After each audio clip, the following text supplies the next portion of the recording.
Alors je vous ai appelé mes sœurs et mes frères, pourquoi? Plutôt que mesdames et messieurs. Oh, mes sœurs et mes frères, c'est tout simple, parce que nous sommes d'une certaine manière tous de la même famille humaine.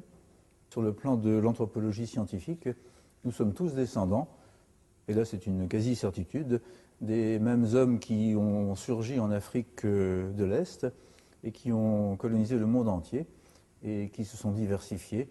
Et du reste, je prends plaisir à rappeler que lorsque les premiers hommes se sont élevés sur la terre de l'Afrique, et donc nous en sommes issus, nous avions tous la peau noire.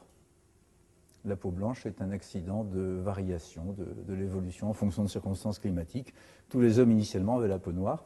Ce qui fait que nous sommes également, quelle que soit la couleur de notre peau, parfaitement sœurs et frères. De l'ONU. Et il y a 2 jours, il y a une historienne africaine qui est Madame Konaré, qui est l'épouse d'un ancien président malien et qui a envoyé une pique à Sarkozy en disant, mais voilà, le président français ignore complètement l'histoire de l'Afrique. Elle a appelé des historiens africains à rédiger un bouquin d'histoire de l'Afrique pour revenir sur ce que Nicolas Sarkozy avait déclaré en juillet à Dakar. Rappelez-vous, il avait fait un voyage où il avait dit « Le drame de l'Afrique, c'est que l'homme africain n'est pas assez entré dans l'histoire », ce qui témoigne de la part du président d'une ignorance crasse, car en effet, il y a une histoire africaine avant la colonisation. Évidemment qu'il y a une histoire africaine. D'abord, on est tous des Africains, puisque l'homme est né en Afrique, il en est sorti il y a 1 800 000 ans. Si on est là, c'est pas si bien parce que l'homme est apparu en Afrique. Et puis après, dans tout le Moyen-Âge africain, ça a duré qu'un siècle, il y a eu des rois, des empires, des royaumes, des batailles. C'est l'équivalent de ce qui s'est passé en Europe entre les Habsbourg, les Bourbons. Il y a eu une chevalerie africaine, il y a des tas de trucs. Il s'est fait taper sur les doigts, Nicolas Sarkozy, par il s'est fait taper sur les doigts par Jacques Chirac sur ce discours-là, sur ce discours africain qui a été hyper marquant. Mais à juste titre, il y a eu des empires qui faisaient 2000 km de long. Par exemple, en 1326, il y a un empereur du Mali qui s'appelait Mansa Moussa et qui fait un pèlerinage à la Mecque. Au passage, il s'arrête au Caire. Il passe pas inaperçu, son escorte fait 60 000 hommes, il a 80 chameaux chargés d'or. C'est pas une petite tribu misérable, c'est un empire, c'est un vrai royaume de l'époque. C'est ça l'histoire de l'Afrique, une histoire qui a été stoppée quand en Europe, à l'âge des chevaliers, a succédé l'âge des marchands qui ont inventé la traite, et la traite a fait beaucoup de mal à l'Afrique. Et c'est vrai que l'histoire africaine a ralenti. Alors l'excuse alors Sarkozy, bon, c'est explicable, son ignorance de l'Afrique, parce que, en effet, on n'enseigne pas l'histoire de l'Afrique. On est tous un peu ignorants. Mais il y a, son jeu de mots, un trou noir, c'est-à-dire qu'on connaît les dynasties chinoises, les Ming, les Song, les Tang, on sait qu'il y a les Aztèques et les Incas, on connaît Raskar Capac ou les rois. Je suis pas sûre que ce soit enseigné, ça. C'est enseigné, ça, et ça n'est pas enseigné. L'histoire de l'Afrique n'est pas enseignée. Alors quand, et ça c'est il y a une culpabilité, il y a en tout cas un manque dans l'apprentissage de l'histoire en France, voilà, comme si on avait honte de les avoir colonisés. Alors quand Madame Konaré, quand Madame Konaré dit les historiens africains devraient faire un livre d'histoire pour Nicolas Sarkozy, c'est une provocation parce qu'en fait ce livre d'histoire existe, elle le sait très bien, ça s'appelle Histoire générale de l'Afrique, ça a été publié par l'UNESCO il y a quelques années, il y en a 8 volumes. Voici le volume numéro 2, Afrique ancienne. C'est tout à fait passionnant. Et puisqu'on est donc l'histoire de l'Afrique, voilà. Il fallait se dire que c'est très utile pour les politiques qui voulaient le pouvoir. C'est très utile de dire que le noir descend de son cocotier, et qu'il est proche de l'animal, qu'il n'est pas évolué, comme disait François. C'était vraiment très très pratique. Et quand ils vont, toute la clique de Napoléon se retrouve en Égypte.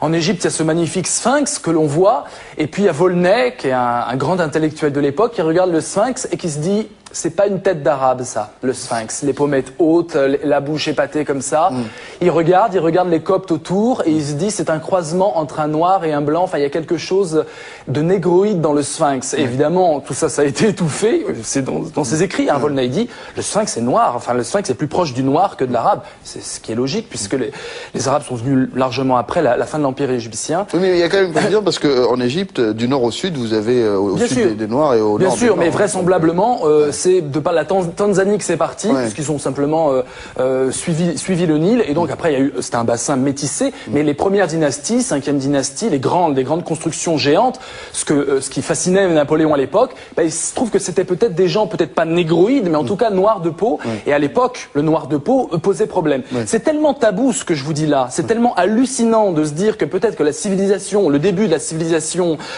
égyptienne pharaonique, ce qui nous émerveille tant, a été bâti par des hommes qui qui avaient un taux de mélanine assez élevé, qu'il y a même une science qui s'est constituée, qu'on appelle les africanistes, qui existe encore aujourd'hui. Quand vous allez au Louvre, vous avez affaire à des africanistes. C'est quoi les africanistes? Ce sont des blancs spécialisés des noirs, spécialisés de l'Afrique, et qui nous disent à longueur de page, oui, mais c'était pas trop des noirs, non. Parce que dans les années 30, on pensait que c'était évidemment des caucasiens qui avaient créé l'Empire égyptien, puis qui étaient repartis dans le nord. C'était tellement merveilleux, ça ne pouvait pas être des noirs, on était en pleine traite négrière. Vous voyez, déjà. Là, on est vraiment dans un conflit où le Maurras est totalement instrumentalisé. Voilà pourquoi c'est piégé. Voilà pourquoi il faut mettre des pincettes et essayer de trouver, d'inventer des nouveaux mots. Et là, le philosophe peut s'associer aux scientifiques pour qu'on crée des mots faciles plutôt que faire des périphrases en disant génotypes différents, etc. Ouais. Voici à peine une centaine d'années, Karl Mausch, un chercheur d'or d'origine allemande, s'aventurait dans ces régions reculées et au terme d'une longue piste tombait sur ces murailles. C'était le premier homme blanc à les contempler.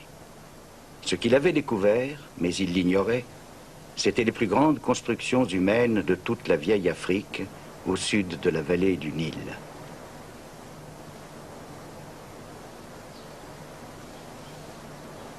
Qu'était-ce donc que ces ruines mystérieuses, découvertes au fin fond de l'Afrique? Dans le monde, hors de l'Afrique, on ignorait tout de l'histoire ancienne des peuples noirs. Aujourd'hui, enfin, on commence à apprendre. On sait que ces impressionnantes murailles s'élevaient au centre d'un puissant royaume noir. Comme dans une forteresse, des monarques vivaient leur royale solitude, qui ajoutait à leur mystère, comme il convient à la condition royale. Investis des pouvoirs religieux et temporels, ils incarnaient le bien-être du peuple.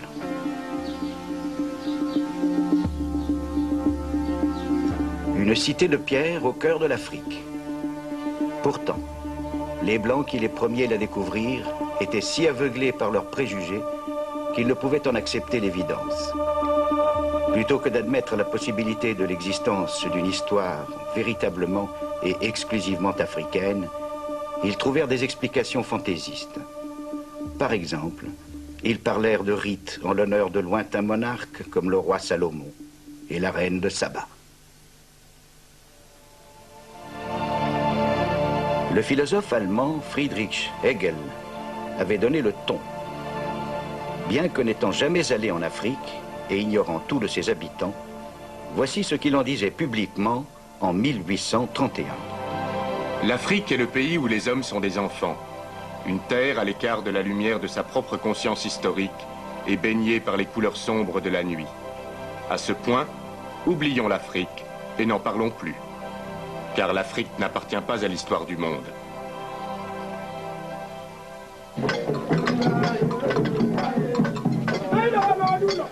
Hegel n'était pas seul à penser ainsi. Ses propos étaient très écoutés. Richard Burton, un explorateur anglais, qui lui connaissait l'Afrique et avait étudié certaines de ses langues, de ses coutumes, disait ceci. L'étude des Noirs, c'est étudier l'esprit humain à son stade le plus rudimentaire. Des êtres qui ressemblent davantage à une dégénérescence de l'homme civilisé qu'à des sauvages susceptibles de le devenir, ne serait-ce que par leur inaptitude au progrès. Leur naturel est impropre à l'éducation ou à la culture. Ils semblent appartenir à l'une de ces espèces infantiles, ne pouvant accéder à la condition d'homme, tel un maillon interrompu de la grande chaîne de la nature. Samuel Baker, un autre explorateur célèbre qui traversa cette région à la recherche des sources du Nil, écrivit dans ses mémoires.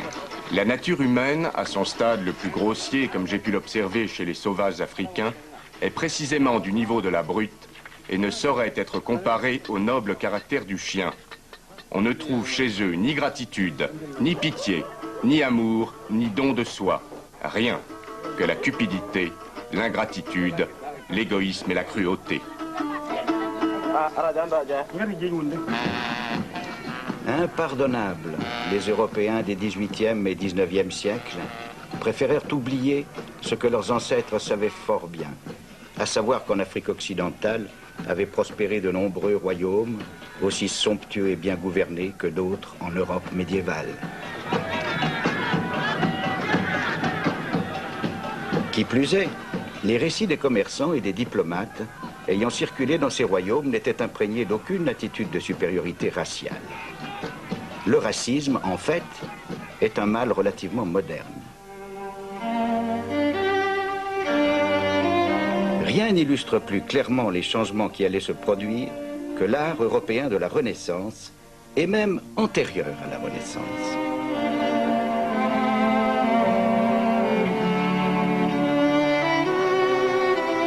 Dans ces tableaux, blancs et noirs figurent avec une égale dignité.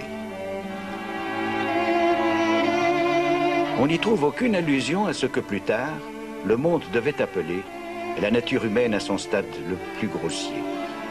Et cette reconnaissance d'égalité entre blancs et noirs prédominait aussi au Moyen-Âge. Saint Maurice, qui était noir, comptait parmi les saints vénérés en Europe centrale. Nous le verrons, il est l'un des héros de cette histoire. Qu'y a-t-il donc à l'origine de ce changement radical d'attitude chez les Blancs? L'histoire nous donne la principale réponse: le commerce des esclaves vers le Nouveau Monde. Accrochés dans leurs forteresses de la côte occidentale de l'Afrique, les nations européennes se concurrençaient dans la déportation de millions d'hommes et de femmes noires.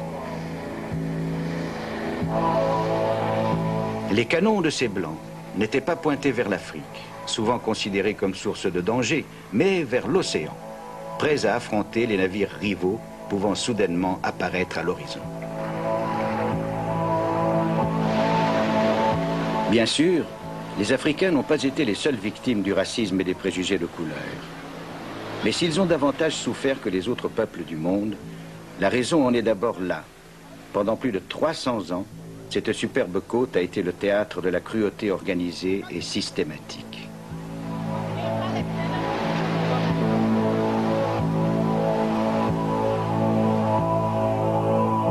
Des années durant, les Noirs, arrachés à leur foyer, furent précipités dans le monde de misère et d'humiliation des Blancs.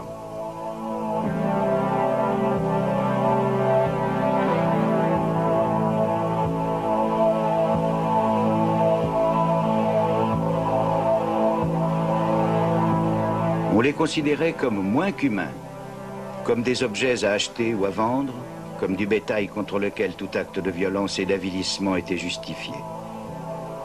Partout où le trafic des esclaves a sévi, la stabilité et les structures de la vie africaine furent anéanties. Et avec elles, le respect mutuel ayant préalablement existé entre blancs et noirs.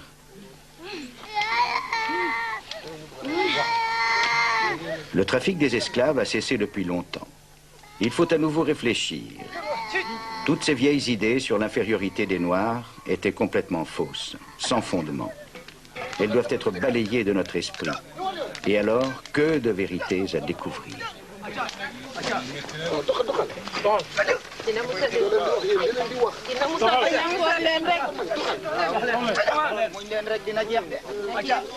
Grâce au progrès de la science, on tient pour sûr aujourd'hui que les Noirs ont leur propre histoire, aussi riche et étrange, longue et surprenante parfois, que l'histoire de n'importe quelle autre branche importante de l'espèce humaine.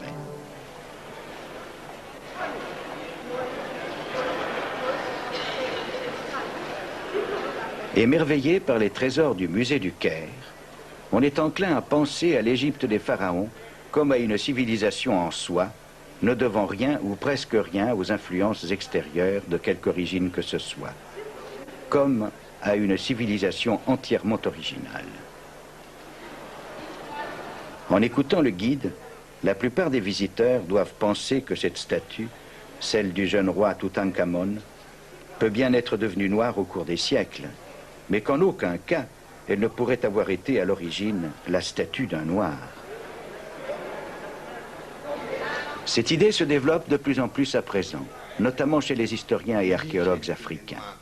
L'un des spécialistes les plus reconnus est le professeur Cheikh Anta Diop du Sénégal. Contemporain des Égyptiens et même des philosophes du 19e siècle, voici dans le tombeau de Ramsès III, au XIIe siècle avant Jésus-Christ, les 4 races connues des Égyptiens représentées sur le même plan.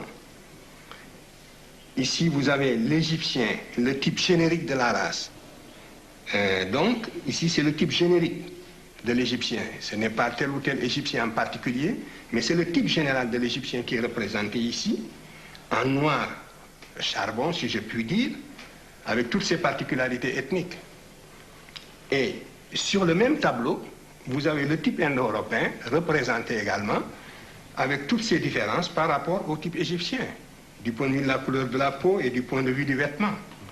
Et ici, vous avez les autres Africains qui habitaient à l'époque l'intérieur du continent, représentés de la même façon que les Égyptiens. Ce tableau, cependant, est une rare exception. C'est le seul, semble-t-il, qui démontre si clairement le point de vue du professeur. Le même tombeau sur le même plan.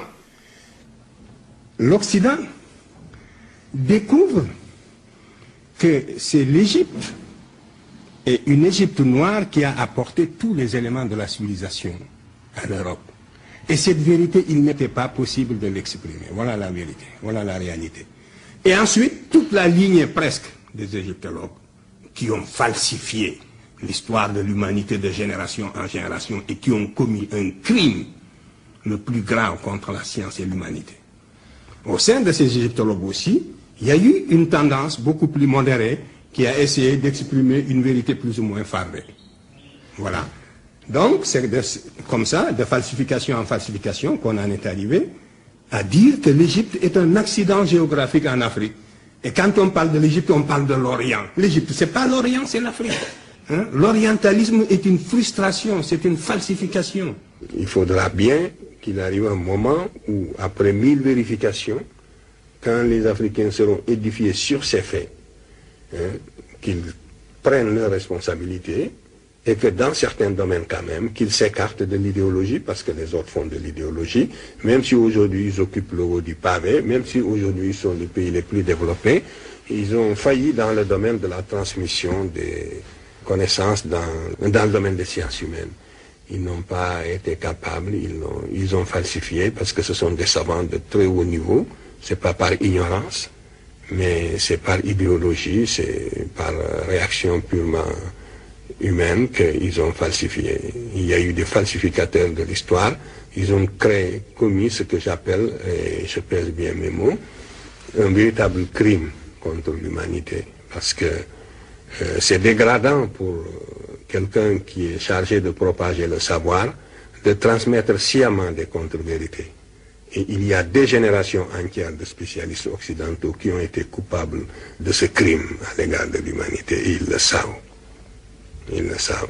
Et après, c'est sur la base de ces faits falsifiés qu'on a formé des générations qui continuent à perpétuer, quelquefois de bonne foi, et qui même, une fois qu'on leur a démontré, qui, une fois formés ainsi, quand on leur démontre la vérité, même au tableau, par éducation, ils ne peuvent plus y adhérer.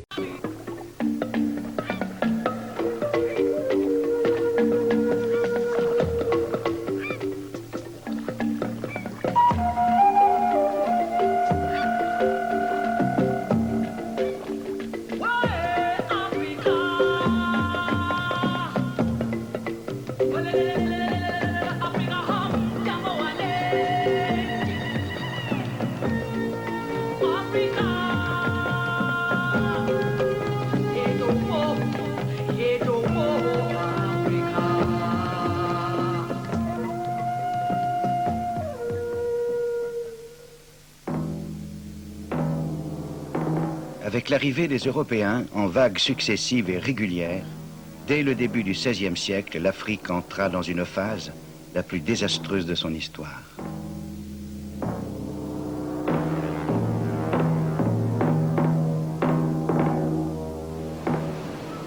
Voici l'un des 43 châteaux construits par 7 nations européennes le long de la côte occidentale de l'Afrique. Aujourd'hui, ce ne sont que des monuments symboles de rivalité et de cupidité. Entre-temps, ne l'oublions pas, les Européens avaient découvert les richesses du Nouveau Monde et la façon de se les approprier par le travail des esclaves. Ne disposant plus d'esclaves en Europe et n'en trouvant pas assez dans le Nouveau Monde, alors ils se tournèrent vers l'Afrique. Abominable de brutalité et de violence, le trafic des esclaves enleva au continent africain des millions d'hommes, de femmes et même d'enfants. La cruauté et le malheur s'abattirent sur l'Afrique. le nombre considérable d'esclaves n'était pas seul en cause.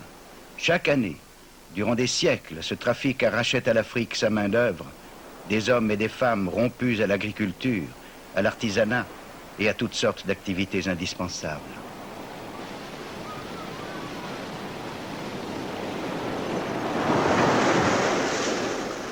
Aujourd'hui et depuis longtemps, les grands rouleaux de l'océan Atlantique ont cessé d'être une menace. Et les ancêtres de ces jeunes ont eu bien de la chance. Pour des millions d'Africains, 15 millions peut-être, ces vagues, c'était la dernière vision de leur patrie africaine. Les capitaines remplissaient plus ou moins les cales de leurs navires, leur but était identique, augmenter leurs bénéfices en débarquant le plus grand nombre possible d'esclaves vivant dans le Nouveau Monde.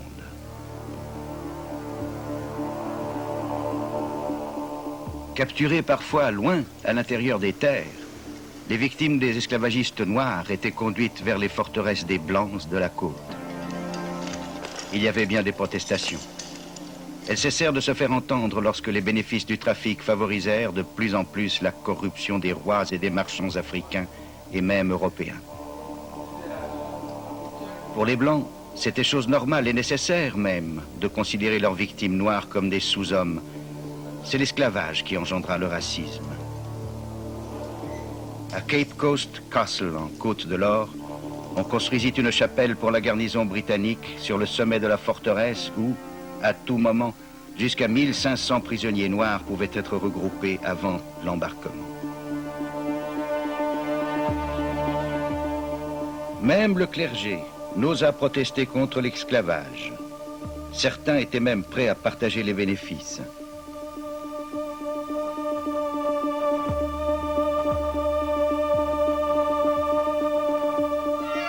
Alors qu'au début du 19e siècle, le trafic des esclaves de la côte occidentale de l'Afrique était enfin sur le déclin, un autre trafic, non moins cruel, se développait rapidement sur la côte orientale.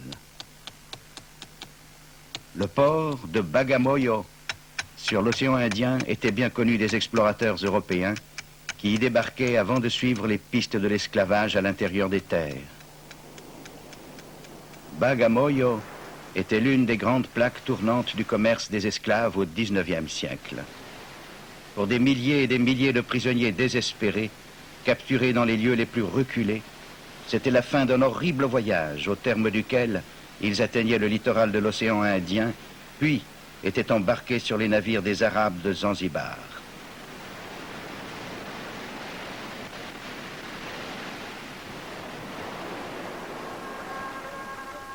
Pendant des siècles, lorsque l'Afrique occidentale fournissait suffisamment de main-d'œuvre aux planteurs du Nouveau Monde, le trafic des esclaves sur la côte est de l'Afrique était très réduit, voire inexistant.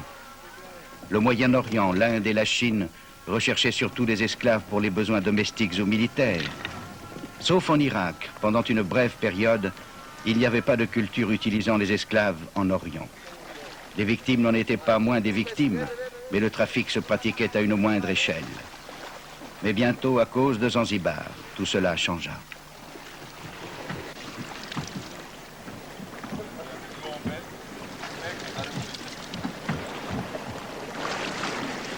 Au large de la côte orientale de l'Afrique, l'île de Zanzibar était connue comme un centre du commerce de l'ivoire de l'océan Indien. Au XIXe siècle survint une nouvelle colonisation arabe très néfaste. En 1840, le sultan d'Oman transféra sa capitale du sud de l'Arabie à Zanzibar. Le trafic des esclaves existants allait connaître une forte expansion. Les Arabes de Zanzibar commencèrent la culture des épices avec des esclaves importés du continent. Ils se mirent aussi à vendre des esclaves aux trafiquants d'au-delà des mers.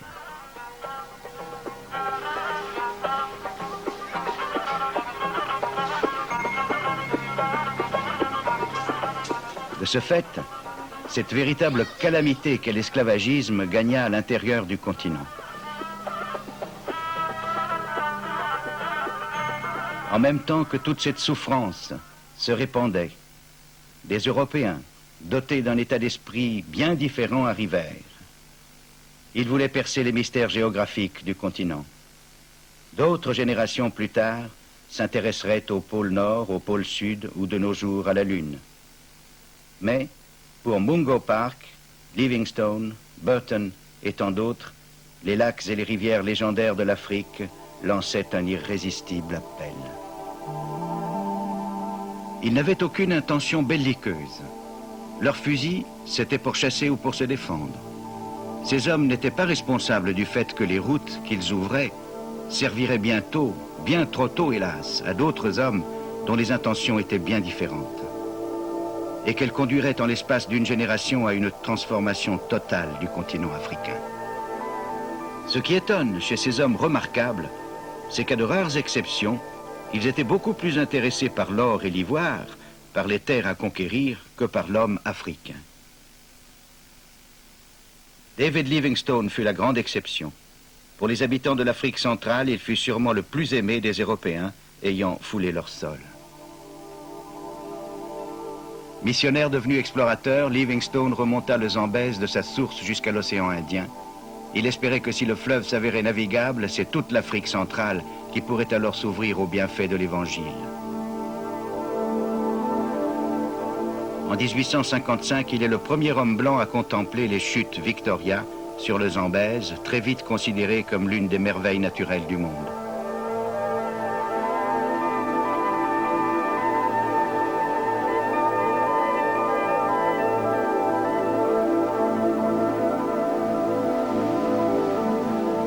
En aval des chutes, d'autres obstacles naturels interdisaient la navigation. Son bateau à vapeur construit spécialement dut faire demi-tour. Aujourd'hui, la statue de Livingstone domine les chutes de toute sa grandeur.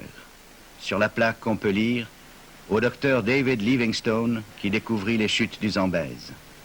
C'était en 1855. Ce qui s'est produit en fait, c'est que des amis africains avec lesquels il vivait à quelques jours de navigation lui parlèrent de ce paysage fabuleux et l'y conduisirent. Livingstone, trop généreux pour oublier ce qu'il devait aux Africains, eut soin de consigner le fait dans ses mémoires. Quant aux gens qui, beaucoup plus tard, édifièrent cette statue, ils pensaient, comme à leur habitude, que rien n'existe vraiment avant d'avoir été découvert par un blanc.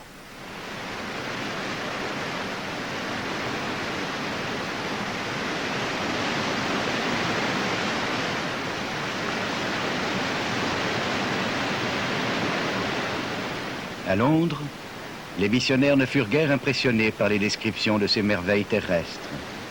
Pour eux, les voyages et les travaux géographiques de Livingstone signifiaient qu'il ne se consacrait pas assez à Dieu. À Londres, on voulait des convertis, pas des cataractes. Livingstone considéra leur attitude envers les splendeurs de l'Afrique si dérisoire qu'il se retira de la London Missionary Society, la société missionnaire de Londres. Son devoir, pensait-il, lui imposait un point de vue bien plus élevé. Que les autres se chargent des choses de tous les jours. Les autres, il y en avait beaucoup.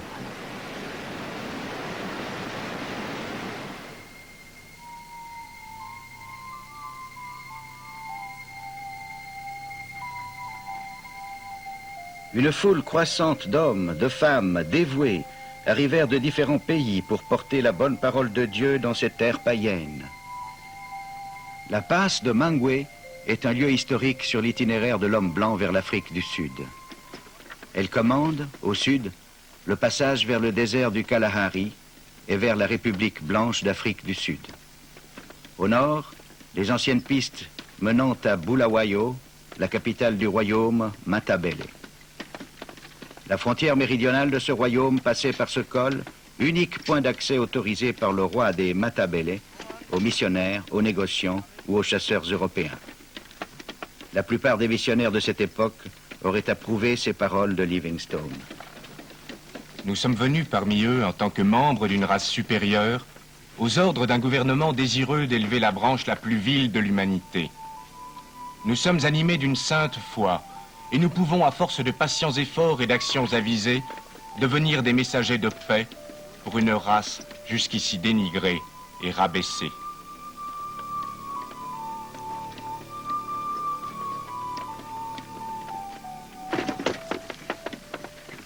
Quelques-uns pensaient différemment. Par exemple, l'évêque Tozer de l'University Mission. Lorsque nous disons que l'Angleterre ou la France sont des pays civilisés et que la plus grande partie de l'Afrique n'est pas civilisée, qu'est-ce que cela signifie? Sans aucun doute, le fait d'avoir des chemins de fer et le télégraphe ne prouve pas nécessairement que ceux qui les possèdent soient au premier rang des nations civilisées. Rien n'est plus faux que d'affirmer que les seules apparences d'un peuple suffisent à indiquer son degré de barbarie ou de civilisation.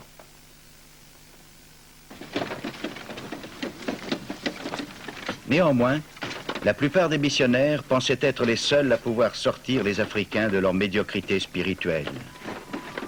Ils affrontèrent bien des périls. Non qu'ils fussent précipités vivants dans une marmite d'eau bouillante, cela n'arriva jamais, mais ils succombèrent à des fièvres incurables et mortelles. En une seule année, ce fut le cas de 6 des 9 missions de Makololo, fondées par Livingstone. Peu de Noirs voulaient spontanément être convertis. Il fallait donc le leur demander. La force se justifie-t-elle pour sauver une âme? La flagellation était en usage dans certaines missions, dans d'autres, cette méthode était désapprouvée. S'il est admis qu'une expédition ne peut être menée à bien sans que son chef ne commette jour après jour des actes de violence, alors il eût mieux valu que ces expéditions missionnaires ne fussent pas entreprises. Si les missions ne peuvent fonctionner qu'avec des méthodes qu'aucun défenseur de la mission n'oserait expliquer en détail, alors il eût mieux valu que ces missions ne fussent pas entreprises.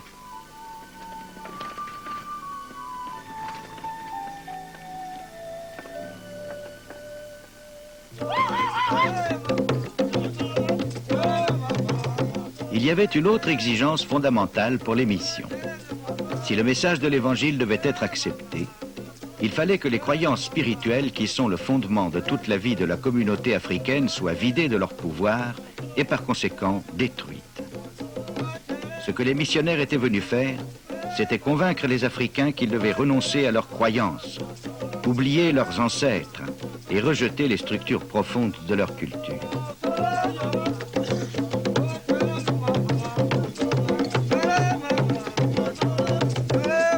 Ce film de propagande missionnaire, tourné dans les années 60, le montre très clairement.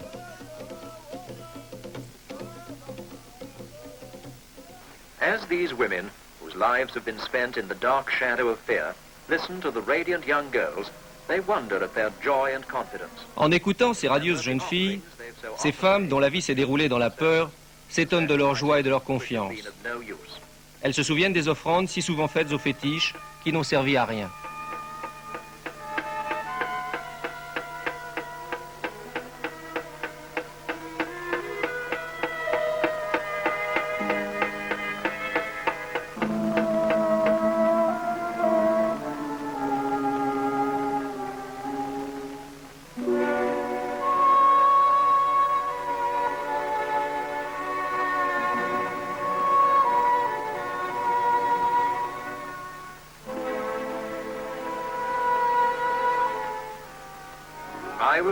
Je vous parlerai de Dieu qui, lui, ne nous demande pas de sacrifice.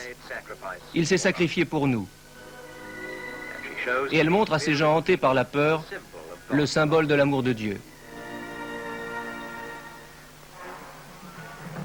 Sometimes the people seek out the missionary later. We have lost our faith in these jujus, they say. We want to destroy them and begin. Parfois, les gens viennent trouver le missionnaire. Nous n'avons plus foi dans les fétiches, disent-ils. Nous voulons les détruire et commencer une vie nouvelle.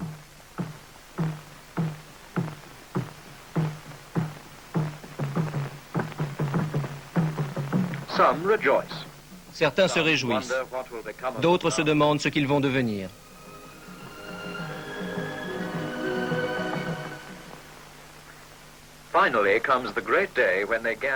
Le grand jour du baptême arrive. Des étudiants des collèges, des jeunes filles de l'école primaire, des hommes et des femmes. Ils plongent l'un après l'autre dans les eaux du baptême.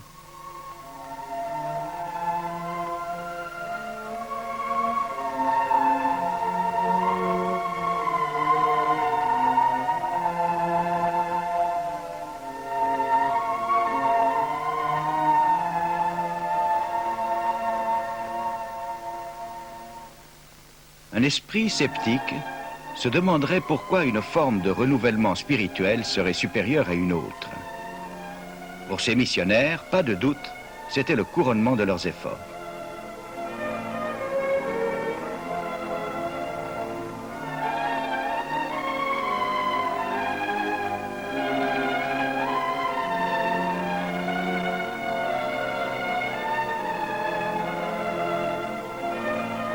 Les séminaristes, le moment venu, officieront à leur tour. Après de modestes débuts, les missions d'Afrique centrale ont pu, à juste titre, se vanter d'un grand succès. Le christianisme était largement accueilli. Les missions ont été considérées comme la porte ouverte sur un plus vaste monde, notamment par l'éducation qu'elles dispensaient.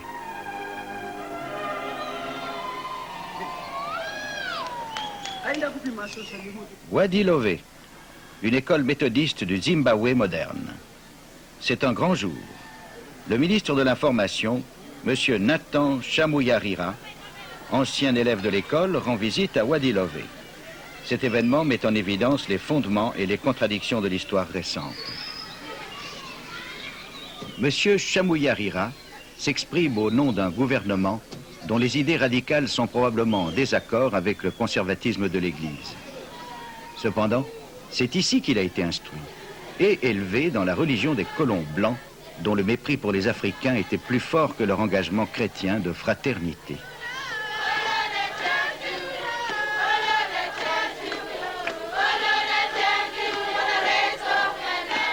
Par une curieuse ironie, bien que la chrétienté en Afrique ait précédé la colonisation, elle ne peut à présent échapper au fait d'avoir été de plus en plus profondément impliquée dans le système.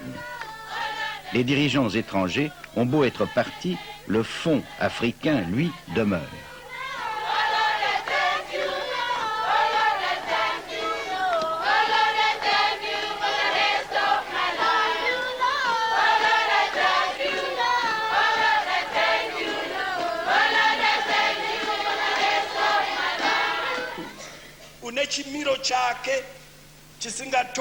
Le sermon n'est plus en langue anglaise aujourd'hui. Le pasteur s'exprime en Shona, la langue de la majorité des enfants de Wadi Love. De toute évidence, il n'éprouve pas le besoin de mettre aussi fortement l'accent sur le péché ou sur la faute.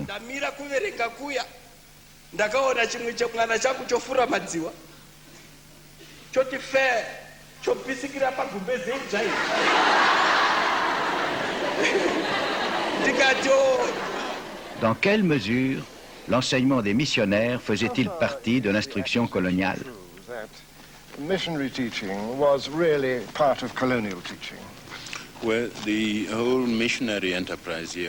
Eh bien, toute l'action des missionnaires ici faisait intégralement partie de la colonisation. Les missionnaires arrivaient en même temps que les colons. Ils venaient du sud de l'Afrique. L'un d'entre eux, le révérend Jackson, servit d'interprète au moment de l'accord trompeur passé avec le roi Lobengula à l'époque de la colonisation. Ces rapports entre l'Église et les administrateurs, les soldats et les mineurs, entre la Bible et les fusils, si l'on peut dire, se sont poursuivis pendant toute la période coloniale. Cependant, les missionnaires aggravèrent les contradictions à l'intérieur de la société coloniale. D'un côté, ils prêchaient l'égalité, alors qu'eux-mêmes pratiquaient la discrimination dans une société coloniale profondément raciste. Ils faisaient partie de l'avènement du racisme. Ils ont participé à l'avènement du racisme. Par ailleurs, ils dispensaient leur enseignement pour former des travailleurs alphabétisés pour les usines, pour les mines et les fermes des colons.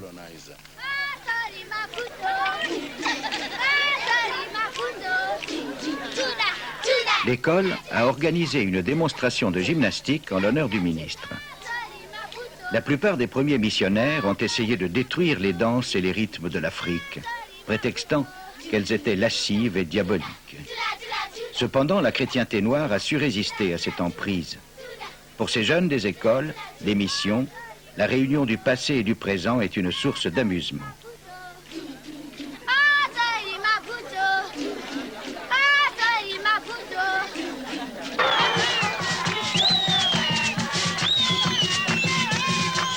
Dans un autre endroit de l'école, la vieille Afrique revit. Une élève entre en transe, ressuscitant l'esprit médium, en plein cœur d'une mission chrétienne.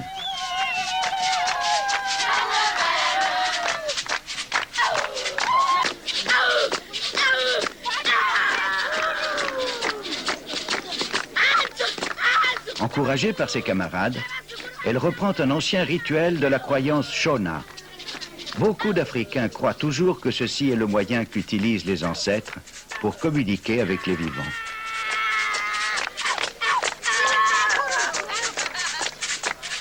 Ces jeunes filles interprètent une scène de leur propre histoire, une scène que nombre d'entre elles ont pu voir dans leur famille. C'est une sorte de réconciliation psychologique entre le présent et le passé.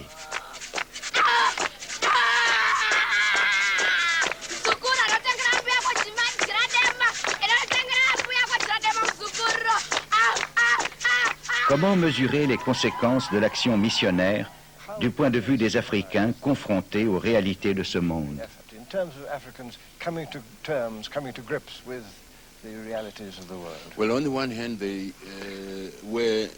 Bon, d'un côté, les colons étaient inquiets et ils ont pris des mesures drastiques pour détruire la culture africaine. Cela était contenu dans l'enseignement même de la chrétienté. Dans le même contexte, cela a engendré les contradictions qui conduisirent à la chute du colonialisme. En instruisant les gens, en les amenant dans une institution comme celle-ci, où nous pouvions rencontrer des étudiants de différentes parties du pays.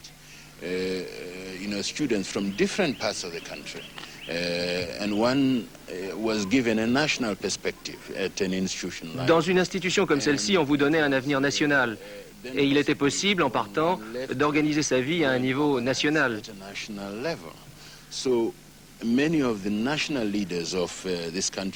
Il y a tant de leaders nationaux de ce pays aujourd'hui qui ont été instruits dans les écoles missionnaires. 9 Noirs instruits sur 10 l'ont été dans les missions. Le camarade Robert Mugabe, le premier des premiers ministres zimbabwéens indépendants, a été élevé, éduqué à Kutaman, école d'une mission catholique romaine. De même, bien des leaders de l'actuel gouvernement du Zimbabwe ont été formés dans diverses écoles missionnaires du pays. Cela a donc provoqué les contradictions de la société coloniale. Comme bien d'autres faits historiques, celui-ci a eu des conséquences imprévues. Oui, tout à fait. Lorsqu'un ancien élève vient dans votre école, sans aucun doute, certains d'entre vous devraient se sentir inspirés par sa forte contribution et par tout ce que Wadi Lové a produit en lui. Nous sommes donc très honorés de votre visite, Monsieur le ministre. C'est une visite historique et nous espérons vivement que lorsque vous en aurez le temps, vous pourrez revenir et voir davantage de choses à Wadi Lové.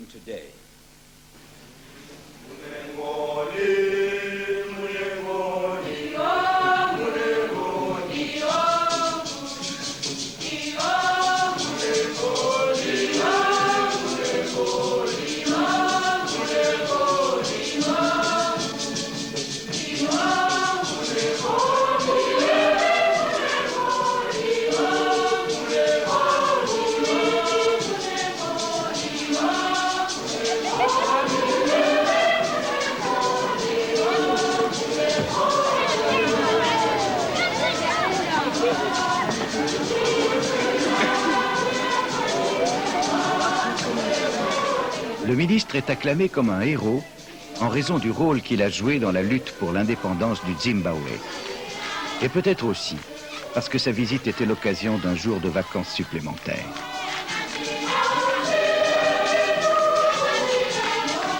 À la vue d'une telle scène, il est difficile de nier que la venue du christianisme en Afrique noire a finalement apporté beaucoup de bienfaits.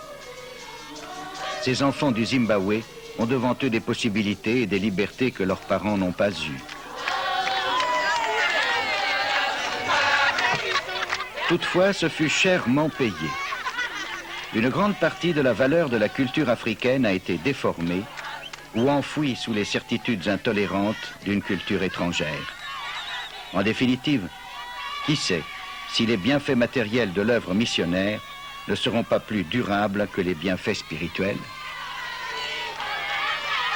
car ils ont apporté non seulement l'éducation à l'européenne, mais aussi la médecine européenne. Livingstone lui-même était médecin. La pratique médicale actuelle s'intéresse enfin à certains aspects de la médecine africaine traditionnelle qui ont fait leurs preuves. Mais il n'empêche que la nécessité d'une médecine scientifique en Afrique, particulièrement en matière d'hygiène et d'accouchement, était urgente et incontestable.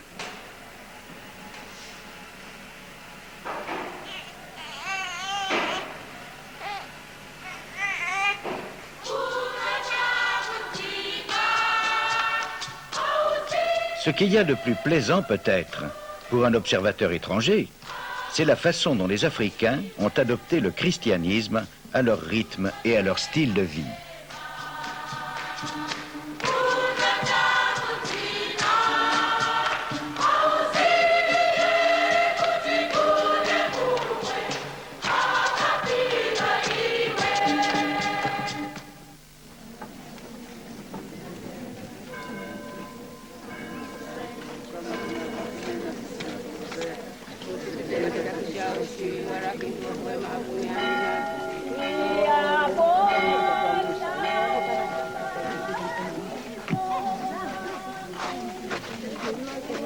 Bagamoyo était un point de départ pour les missionnaires et les explorateurs.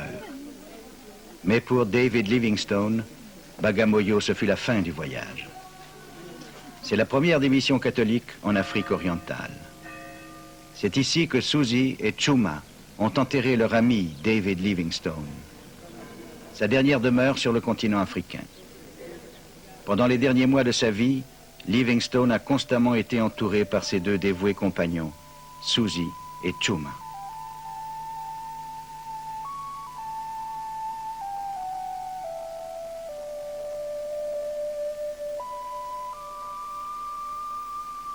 Ce sont eux qui l'ont soigné pendant la maladie qui devait l'emporter. Après sa mort, en 1873, ils ont entrepris ce long périple africain de plus de 2000 kilomètres pour ramener son corps sur la côte. Pour cet acte plus que chrétien, ils furent désapprouvés sans explication et brutalement congédiés. Plus tard, fort heureusement, ses compagnons fidèles ont été traités moins grossièrement. Il faut bien dire cependant que Livingstone lui-même avait sa responsabilité dans cette attitude. Rappelez-vous ces paroles. Nous sommes venus parmi eux en tant que membres d'une race supérieure pour élever la branche la plus vile de l'humanité.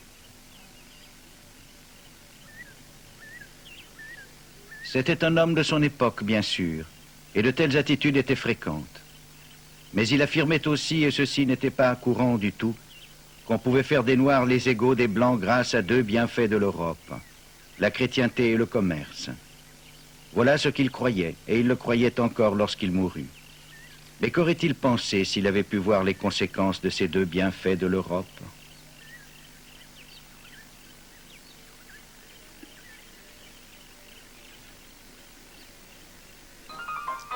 Pour la plus grande course à pied du monde, 27 000 candidats et des mines de diamants comme premier prix. Dans les années 1870, on découvrit près de la petite ville de Kimberley, aujourd'hui en République sud-africaine, les plus riches gisements de diamants du monde. Les Européens, à l'affût de profits rapidement et facilement réalisés, se ruèrent sur place. Cecil Rhodes, jeune Anglais arrivé en Afrique du Sud à l'âge de 17 ans, se trouvait parmi eux. Malgré son jeune âge, Rhodes comprit très vite que le chemin de la fortune passait par celui du pouvoir. C'est en contrôlant l'industrie du diamant qu'il y parvint. Sans la moindre pitié, par d'habiles manœuvres, il s'appropria les titres de concession d'autres mineurs lorsqu'ils étaient à court d'argent.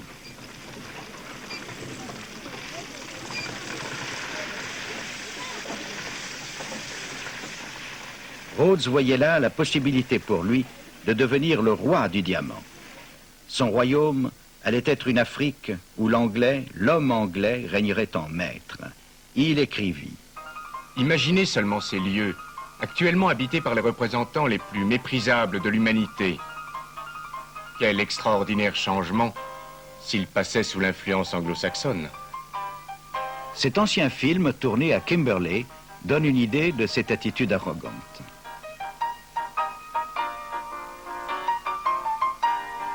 il n'y avait pas que la richesse minière, il y avait aussi de la terre à gagner. Pendant tout le 19e siècle, à partir de la colonie du Cap, les forces britanniques étendirent leur emprise sur les peuples noirs avoisinants. Jusqu'à ce que, en 1879, elles se heurtent aux plus formidables d'entre eux, les Zoulous.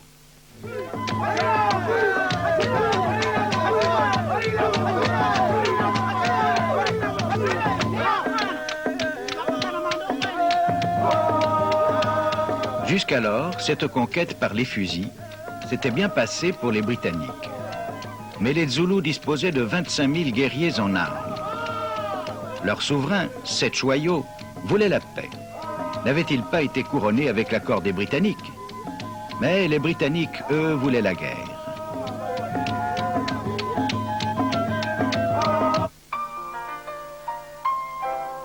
Ces diapositives idylliques, l'équivalent victorien des actualités filmées, montraient la guerre telle que la métropole voulait l'imaginer.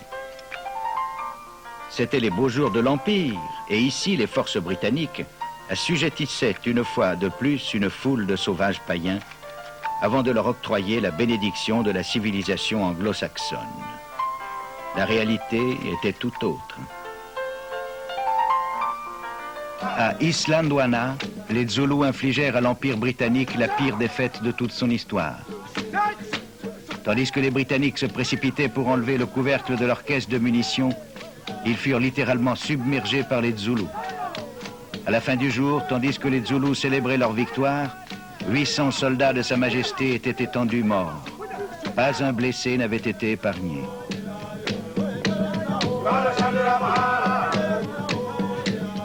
À quelques kilomètres de là, la garnison de Rorke's Drift résista courageusement aux assauts de 5000 Zoulous.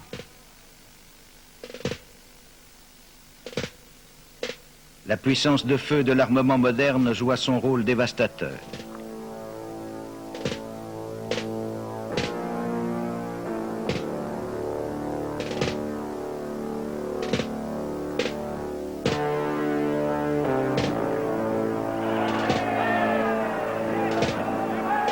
Résolu à briser le pouvoir zoulou une fois pour toutes, une autre force d'invasion britannique, équipée d'artillerie de campagne et de mitrailleuses Gatling à tir rapide, avança vers Ulundi, la capitale du roi.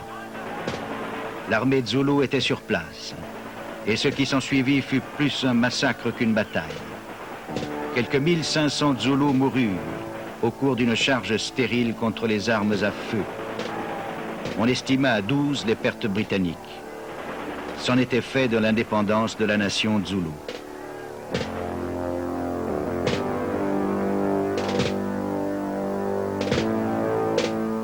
Devenu milliardaire, Cecil Rhodes révélait alors son plan pour imposer la domination britannique à travers toute l'Afrique, du Caire au Cap. Sa toute première ambition se fixa sur les hautes terres situées au nord du Limpopo. Sur ce vaste plateau au climat agréable, il y avait des pâturages en abondance. Et dans le sous-sol, la promesse d'autres richesses minières, de l'or notamment. Mais Rhodes fut stoppé par un obstacle considérable. 60 ans auparavant, les Matabele, cousins des Zoulous, avaient émigré vers le nord et fondé un royaume militaire puissant dans ce pays que Rhodes voulait s'approprier au profit des colons blancs. La brousse a envahi les lieux depuis longtemps. Mais il y a 100 ans, c'est ici, dans cet endroit désertique, que se trouvait le siège du gouvernement Matabele. Le roi Lobengula n'était que le second souverain Matabele. Il devait être le dernier. Fidèles à la tradition zoulou, ces hommes vivaient la lance à la main, rançonnant leurs voisins, les Shona, leur prenant femmes et bétail. Ils estimaient que cette terre leur appartenait de droit et en titre. À présent, par une suite de tromperies, Cecil Rhodes et ses compères arrivèrent à déposséder les Matabele de leurs terres, de leur bétail et de leur liberté. Un jour, le roi Lobengula raconta une histoire à un visiteur blanc. Il lui dit: « Avez-vous jamais observé un caméléon et une mouche? Le caméléon se place derrière la mouche, puis, doucement, il avance une patte, puis une autre. Et lorsqu'il est suffisamment proche, il lance sa langue et la mouche disparaît. Je suis la mouche, dit Lobengula, et vous êtes le caméléon. Lobengula avait autorisé quelques missionnaires blancs à s'installer aux abords de l'enceinte royale.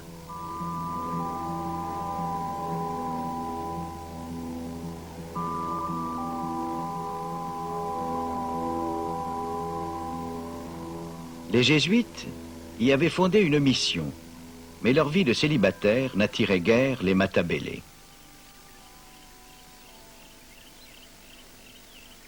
Mais d'autres missionnaires, des protestants de confessions diverses, qui apportaient avec eux les nombreux schismes de la foi chrétienne, commencèrent à avoir une certaine influence.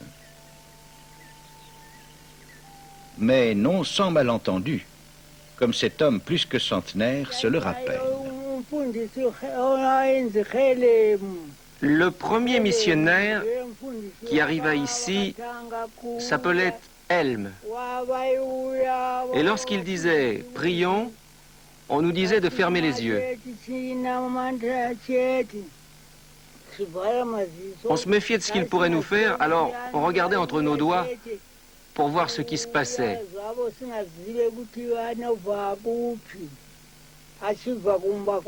Près de la capitale, de l'autre côté de la rivière, se trouvait la mission anglicane de Hope Fountain, la fontaine de l'espoir. Très vite, les premiers missionnaires ont dû faire face à un véritable dilemme. Envers qui devaient-ils être loyaux d'abord? Envers les Africains qui leur faisaient confiance et qui étaient leurs hôtes, ou envers leurs parents et amis britanniques? Le révérend Charles Helm, qui a vécu en ce lieu, a finalement fait son choix. Il était l'ami blanc de Lobengula qui lui accordait sa confiance, mais en secret, en même temps, il commença à travailler pour Cecil Rhodes. Le fait était que ces missionnaires furent bientôt convaincus, et sûrement à juste titre, comme le montrent leurs archives, que s'ils devaient convertir un nombre appréciable de Matabélés, le pouvoir du roi devait être anéanti et la culture et l'indépendance des Matabélés détruites. Et Rhodes, ils l'ont vu, était l'homme à faire les deux. Le pouvoir de Lobengula fut de plus en plus réduit. Il en appela à la reine Victoria, mais on lui conseilla de signer des traités. Certains de ses conseillers étaient venus avec de bonnes intentions, mais ils trahirent quand même Lobengula. Le révérend Helm repose ici. Ses frères missionnaires se sont crus autorisés à inscrire sur sa tombe un ami des Matabélés. Était-il vraiment leur ami? Ou bien ses convictions profondes l'ont-elles conduit à fermer les yeux sur la trahison?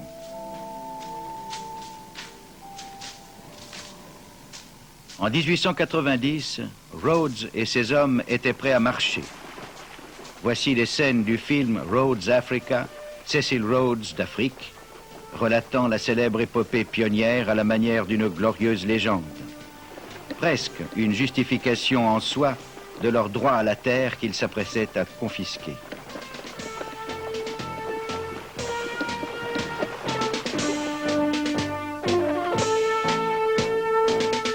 « 16 000 guerriers de Lobengula étaient impatients de passer à l'attaque. Mais craignant une défaite, Lobengula s'employa à les contenir.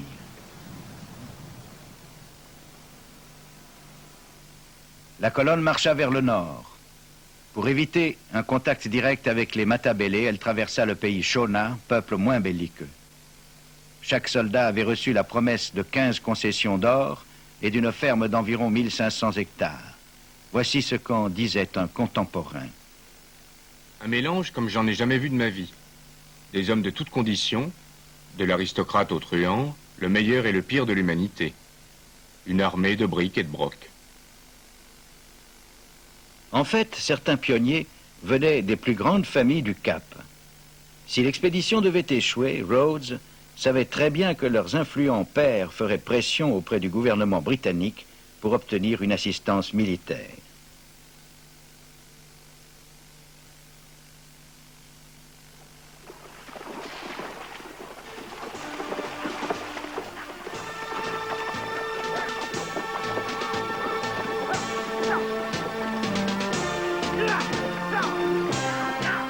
Photographié par un inconnu, le drapeau anglais Union Jack flotte pour la première fois sur Fort Salisbury. Ainsi s'accomplissait le rêve de Cecil Rhodes, cette terre sera anglaise. Cette scène allait devenir légendaire.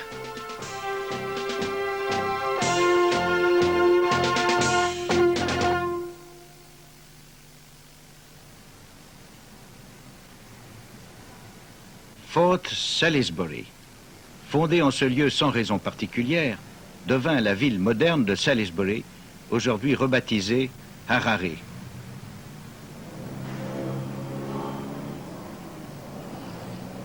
Ailleurs, sur le continent, bien des villes sont nettement africaines de par leur style de vie, leur atmosphère.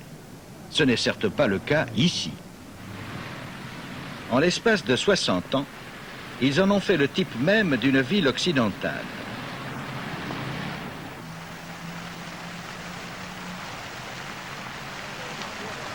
Ici, la hampe du drapeau commémorant l'endroit où tout a commencé.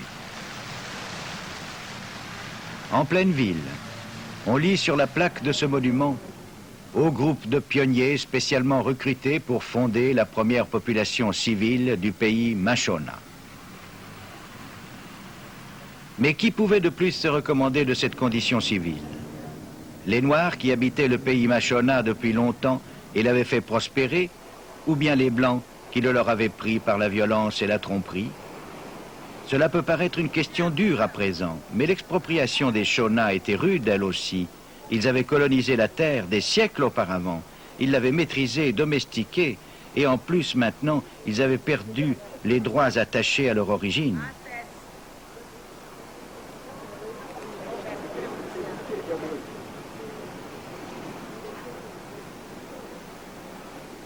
L'ami intime de Rhodes, le docteur Starr Jameson, était parmi les pionniers. Rhodes le choisit pour administrer ce territoire nouvellement acquis.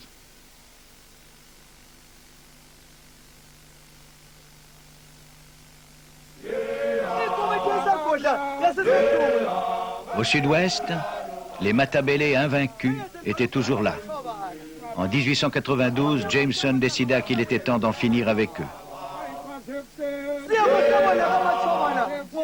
Il trouva facilement le prétexte. Bien qu'à présent les Shona soient censés être sous la protection des Blancs, ils étaient encore la cible des raids Matabele. Un conflit au sujet de bétail provoqua bientôt la guerre dont Jameson avait besoin.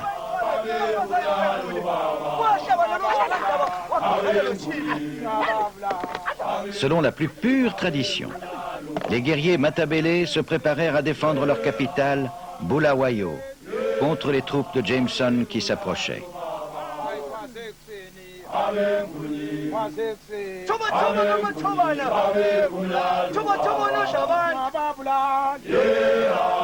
Mais qu'importe le courage des Matabele maintenant, car comme le chanta cyniquement un poète anglais, en cette heure périlleuse, advienne que pourra. Nous avons des mitrailleuses, les Matabele n'en ont pas.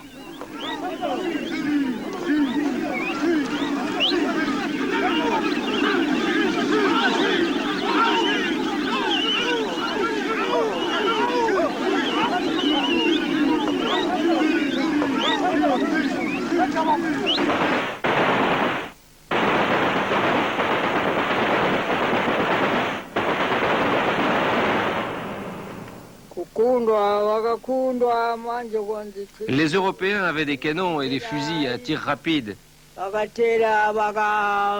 Les Matabele avaient bien aussi quelques fusils, mais très peu.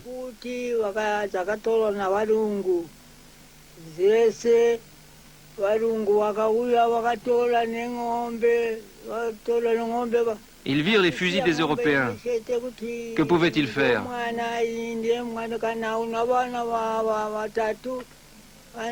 Ils n'avaient que leurs lances.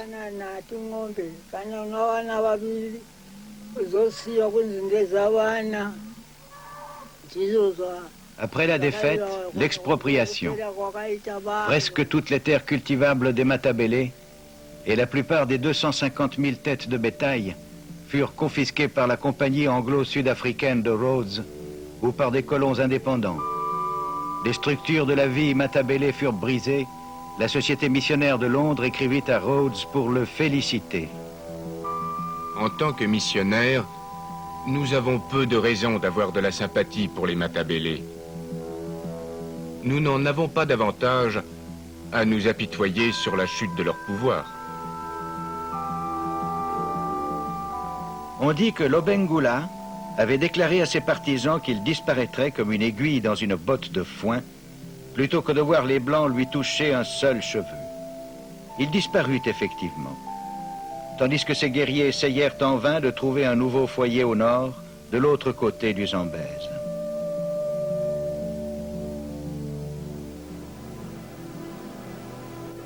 Good evening, ladies and gentlemen. Welcome on board our cruise. Bonsoir, bienvenue sur notre croisière Ama Tongayo, ce qui signifie l'eau qui nous met à l'épreuve.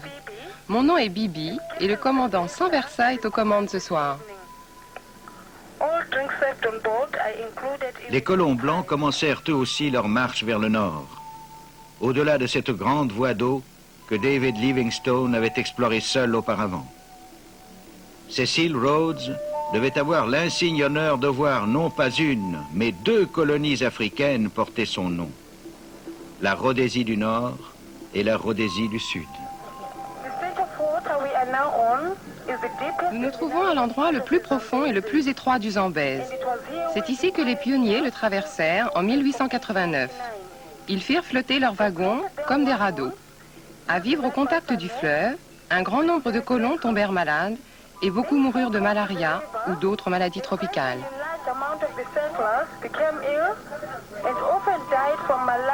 Livingstone était mort exactement 20 ans plus tôt. À présent, les voies du christianisme et du commerce étaient ouvertes.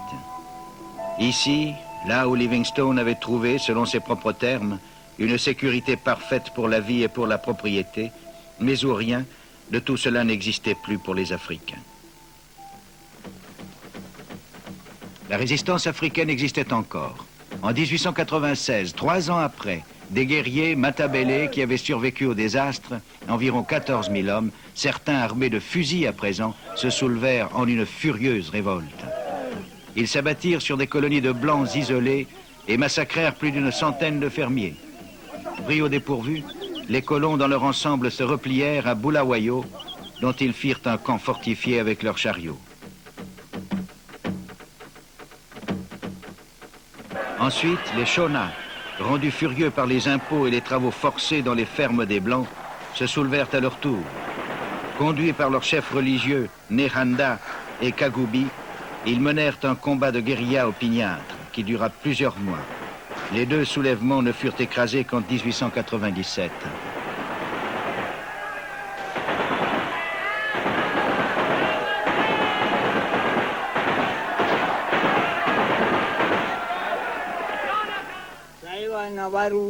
Les Européens arrivèrent et nous prirent tout, même le bétail. On nous disait, maintenant vous vous êtes rendus, vous devez payer des impôts.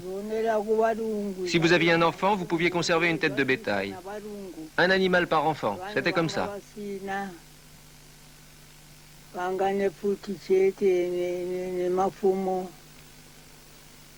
Les colons avaient subi de lourdes pertes pendant la bataille. Ils n'étaient pas enclins à la pitié. Ces soi-disant rebelles étaient traqués et quand ils étaient faits prisonniers, traités comme de dangereux criminels.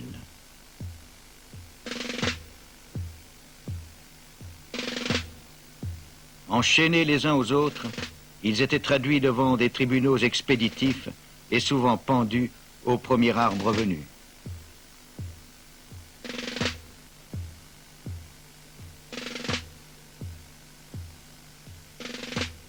Enfin capturés, les 2 chefs religieux, Nehanda et Kagubi, furent pendus eux aussi. Voilà sur quelle fondation Cecil Rhodes édifia son empire. Après avoir écarté tous ceux qui lui barraient la route, Rhodes passa peu de temps dans le pays qu'il avait bâti. Après sa mort au Cap en 1902, son corps fut transporté à Bulawayo et porté en procession à travers la ville. Dans les monts Matopo, au sud de la ville, Rhodes avait une résidence d'été.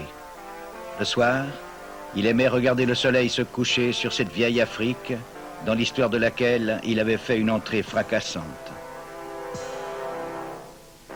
Le cercueil fut déposé ici pendant la nuit, avant d'être transporté dans les collines pour y être enterré. Des milliers d'Européens s'étaient rassemblés au lieu dit « la vue du monde ». Rhodes y était venu et avait choisi ce lieu comme dernière demeure.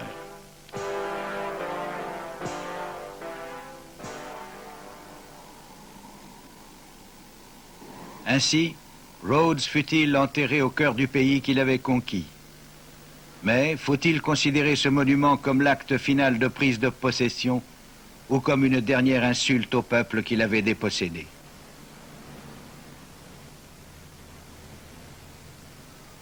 Certaines des pages les plus sombres de l'histoire du continent noir furent certainement écrites par des hommes d'une extraordinaire énergie, volontaires et orgueilleux, pénétrés de convictions impérialistes comme cet étudiant d'Oxford qui fonda les plus grandes compagnies mondiales de l'or et du diamant. Rhodes a suscité des jugements contradictoires. Pour le monde de la richesse, il fut et il est le puissant bâtisseur d'empires, le millionnaire bienfaiteur, le héros de l'argent. Pour le monde de la pauvreté, il demeure un pillard et un forban, le baron voleur qui s'empara de ce qui ne lui appartenait pas. Rhodes et ses hommes ont apporté le progrès matériel, et l'Afrique, c'est certain, en avait besoin. Mais ils le firent de telle sorte que les Africains ne pouvaient en avoir leur part.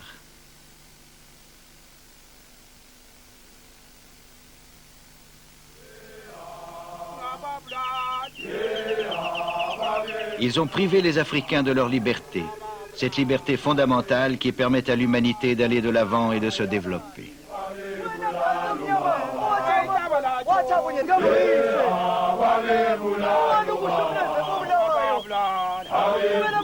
Après avoir conduit l'Afrique vers d'autres servitudes, le grand épisode de la Bible et les fusils se terminait par une complète contradiction de ses auteurs.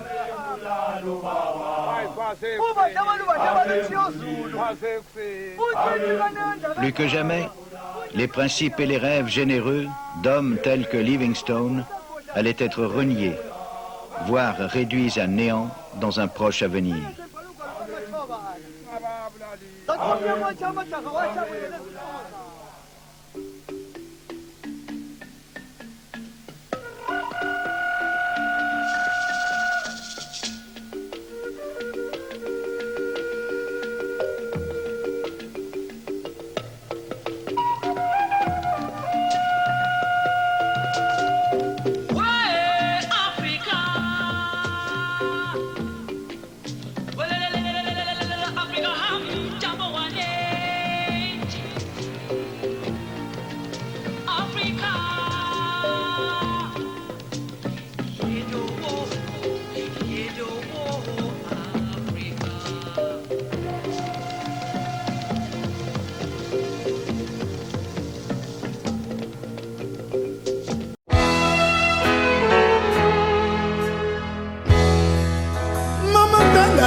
Mababuna,